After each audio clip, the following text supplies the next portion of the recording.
Hi everyone, welcome back to a online solution. क्या हाल है जी? तो आज मैं आपके लिए लैपटॉप से यहाँ पे लाया हूँ क्वेश्चन, इंपोर्टेंट वाला सब्जेक्टिव क्वेश्चन, साइंस वाला, ठीक है ना।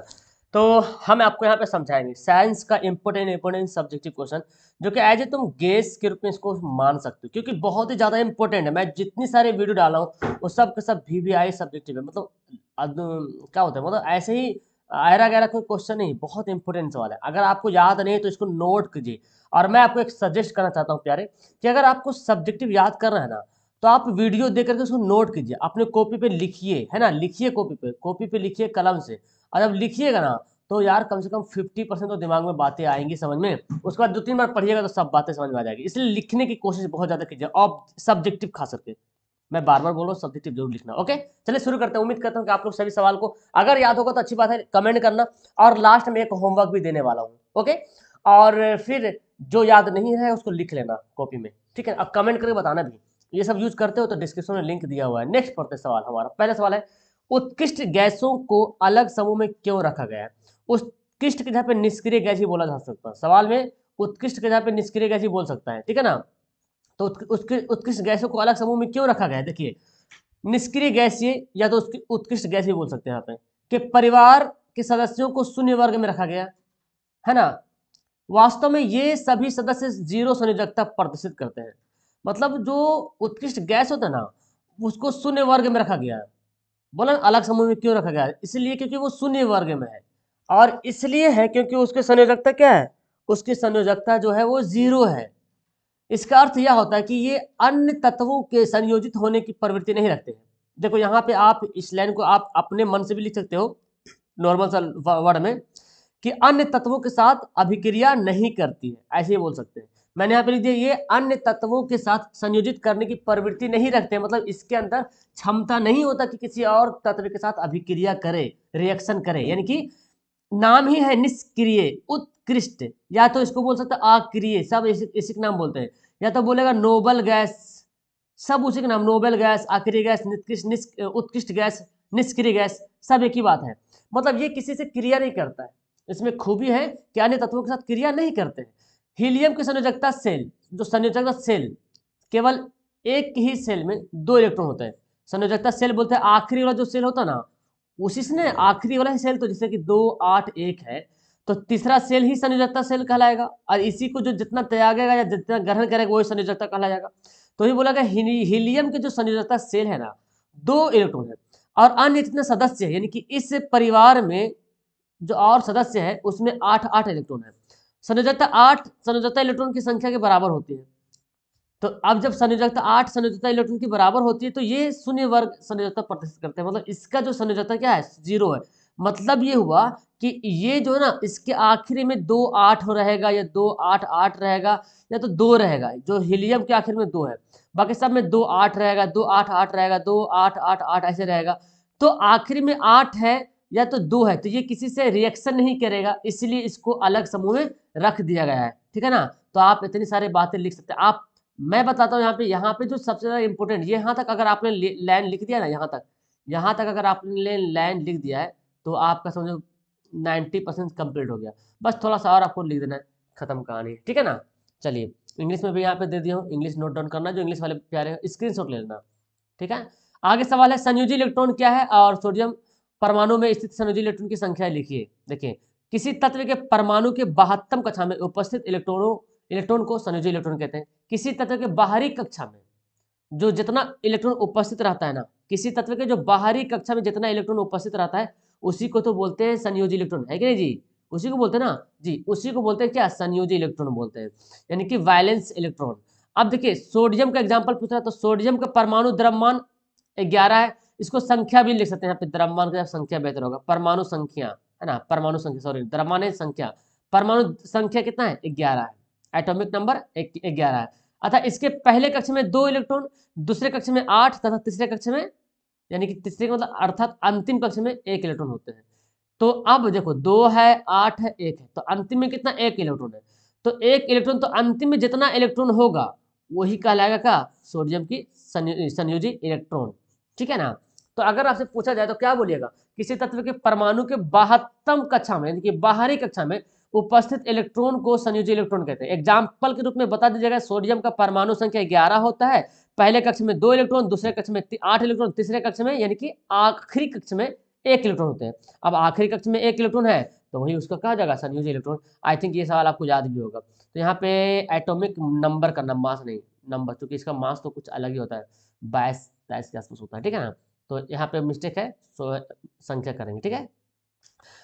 एस्टर से साबुन कैसे तैयार किया जाता है? आपके एग्जाम में सवाल आया था साबुन कैसे बनाया जाता है, या तो एस्टर से साबुन कैसे बनाया जाता है, दोनों का आंसर लेकिन चलेगा। देखिए, साबुन लंबी श्रृंखला वाले फैटी एसिड के सोडियम या पोटेशियम लवण होते हैं। ये बहुत ज्यादा इंपॉर्टेंट है, यहाँ पे बात है कि साबुन जो है लंबी श्रृंखला वाले फैटी एसिड, एसिड से बनता है, फैटी मतलब फैट से बनता है, चर्बी वगैरह से बनता है, ठीक है ना। फैटी एसिड के सोडियम या पोटेशियम लवण होते हैं। जब वसा या तेल में मौजूद ट्राइग्लिसराइड्स जलीय NaOH और पोटेशियम हाइड्रोक्साइड, इनकी सोडियम हाइड्रोक्साइड और पोटेशियम हाइड्रोक्साइड के साथ अभिक्रिया करते हैं तो साबुन और ग्लिसरॉल में बदल जाता है। समझ में आया? यानी कि वसा या तेल अगर ट्राइग्लिसराइड जलीय विलयन, देखो यानी कि आप बोल सकते हैं कि जब वसा या तेल जो है ना सोडियम हाइड्रोक्साइड और पोटेशियम हाइड्रोक्साइड के साथ रिएक्शन करता है तब साबुन बदल जाता है, सब तब साबुन के रूप में बदल जाता है या ग्लिसरॉल के रूप में बदल जाता है। इसे एस्टर का क्षारीय हाइड्रोलिसिस कहा जाता है। एस्टर का क्षारीय हाइड्रोलिसिस कहा जाता है। क्योंकि इस अभिक्रिया में साबुन बनता है इसलिए इसे सैपोनिफिकेशन की प्रक्रिया भी कहते हैं। देखिए, अगर आपको सवाल में पूछ देगा ना कि सैपोनिफिकेशन क्या है तो समझ लीजिए यही आपको लिखना है, ठीक है ना। सैपोनिफिकेशन क्या है? यानी कि साबुन बनने की जो प्रक्रिया है ना उसी को बोलते हैं सैपोनिफिकेशन, ठीक है ना। और ये आपका इंग्लिश वाला है, स्क्रीनशॉट ले लीजिए। आगे बढ़ते हैं। मिश्र धातु क्या होता है और मिश्र धातु किसे कहते हैं, मतलब वही है मिश्र धातु क्या है, किसे कहते हैं।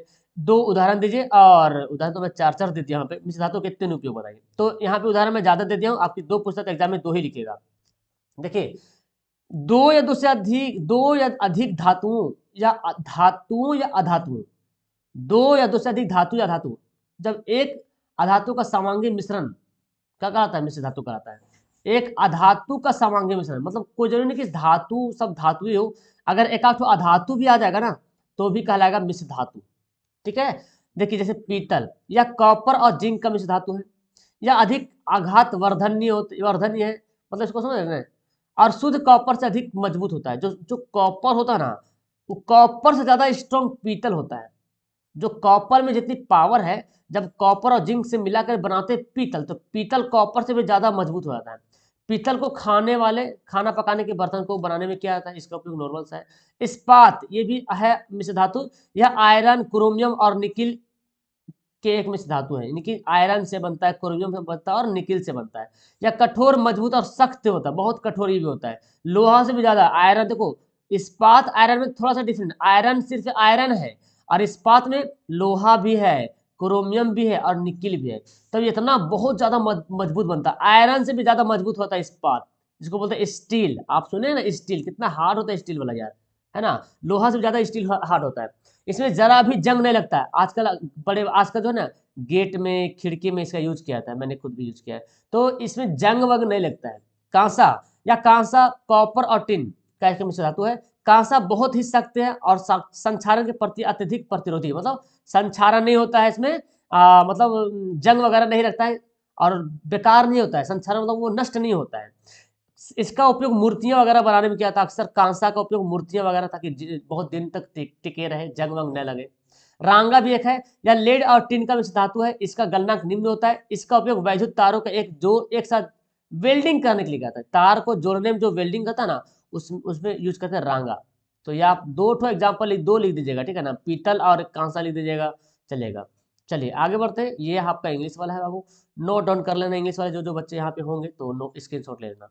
आगे है प्लेटिनम, सोना चांदी का उपयोग आभूषण बनाने में क्यों किया जाता है? बहुत अच्छा सवाल है जी, है ना, कि प्लेटिनम का उपयोग, अच्छा प्लेटिनम का भी उपयोग करते हैं, सोना चांदी का उपयोग आभूषण बनाने में, ज्वेलरी बनाने में, पहनने में जो होता है ना आभूषण बनाने में क्यों करते हैं? देखिए, प्लेटिनम, सोना चांदी बहुत कम अभिक्रियाशील है, बहुत ही कम, किसी से रिएक्शन ही नहीं करता है तथा संक्षारित भी नहीं होता, मतलब बेकार भी नहीं होता है, उसमें जंग भी नहीं लगता है वो। यानी कि सोना, प्लेटिनम, चांदी से आभूषण बनाते हैं इसलिए क्योंकि वो बहुत कम अभिक्रियाशील है, किसी से रिएक्शन नहीं करता है। चांदी तो कहीं कहीं कर लेता है ना, काला काला जम जाता है उसमें, वायु से रिएक्शन करने के बाद काला काला तो बहुत दिन के बाद होता है, तो तुरंत नहीं होता है। तो प्लेटिनम, सोना, चांदी बहुत कम रिएक्शन, सोना तो और किसी से नहीं करता है, प्लेटिनम भी किसी से नहीं करता है।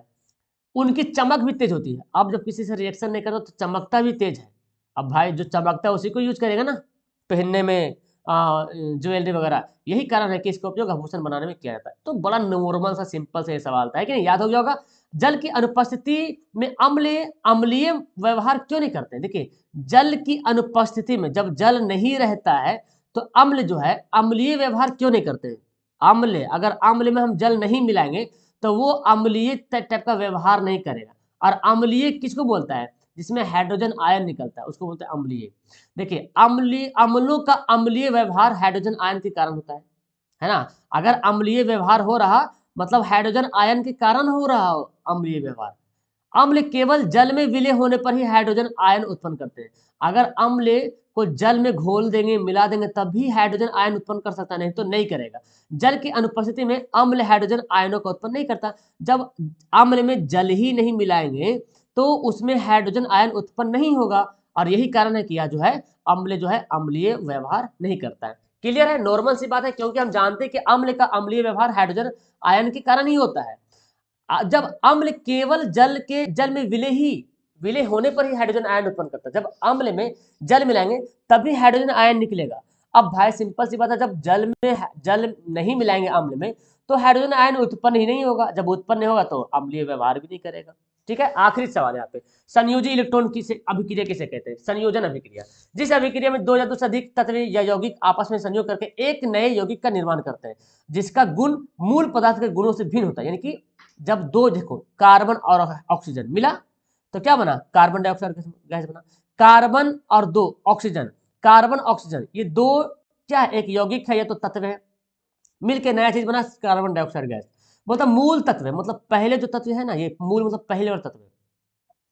और जो नया गुण बना जिसका गुण मूल पदार्थों के गुण से अलग होता है। अब देखिए, कार्बन एक अलग से गैस था, ऑक्सीजन सांस लेने वाली गैस था, अब बन गया का कार्बन डाइऑक्साइड गैस। तो ये दोनों को क्वालिटी कुछ और था अलग अलग, और बनने के बाद उसका क्वालिटी भी अलग अलग हो गया। तो ये हो गया संयोजन अभिक्रिया। आप यहाँ पे एग्जाम्पल ऐसे डाल दीजिएगा। अब आपको मैं होमवर्क दे रहा हूँ। अब मैंने आपको संयोजन बना दिया तो आप लोग कमेंट करेंगे वियोजन अभिक्रिया। क्या?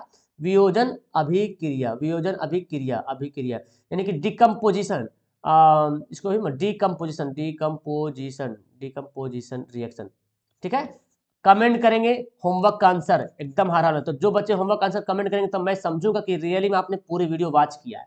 ओके, जैसे भी आता, आपको याद नहीं तो फिर भी किताब देखो, जहां से भी देखो, लेकिन कमेंट करो हर हाल में। और अगर इनमें से जितना सवाल याद नहीं, नोट कर लो आप लोग, ठीक है ना। और कितना सवाल याद था नीचे एकदम ईमानदारी से कमेंट करना। ओके, वीडियो क्लास करते हैं। वीडियो कैसी लगी, मजा आया, समझ में आया मेरी बात, तो आपको दिमाग में कुछ तो घुसा होगा ना, इसको नोट करो और दिमाग में और छापो बातों को। इस तरह से पढ़ोगे तभी सब्जेक्टिव सवाल आपका कंप्लीट हो पाएगा, अन्यथा इम्पॉसिबल है। तो वीडियो कैसी लगी कमेंट करना, होमवर्क आंसर कमेंट करना, और दोस्तों को शेयर करना। पहली बार आप लोग आ रहे हैं तो चैनल को सब्सक्राइब कीजिएगा। हमारी इसी तरह से इंपोर्टेंट वीडियो आपके पास आते रहेगी।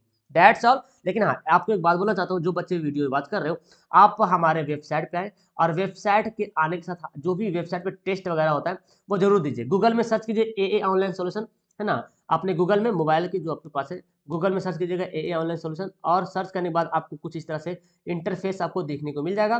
तो यहाँ पे आ जाएगा ये official.com, इसी को ओपन करना है जी। ओपन करने के बाद एक पेज खुलेगा, और वो पेज अपना वेबसाइट है। उसमें होता यह है कि आपका क्यूज वगैरह होता है, टेस्ट वगैरह होता है। देखिए ढेर सारा, यहाँ पे जाएंगे और यहाँ पे डेली ऑनलाइन टेस्ट पे जाओगे ना तो टेस्ट का लिंक आ जाएगा। इसके अलावा आप चैप्टर वाइज भी यहाँ पे तैयारी कर सकते हो, टेस्ट वगैरह दे सकते हो। क्वेश्चन बैंक भी मैंने आपका डाला है, मॉडल पेपर भी डाला है, इंपोर्टेंट।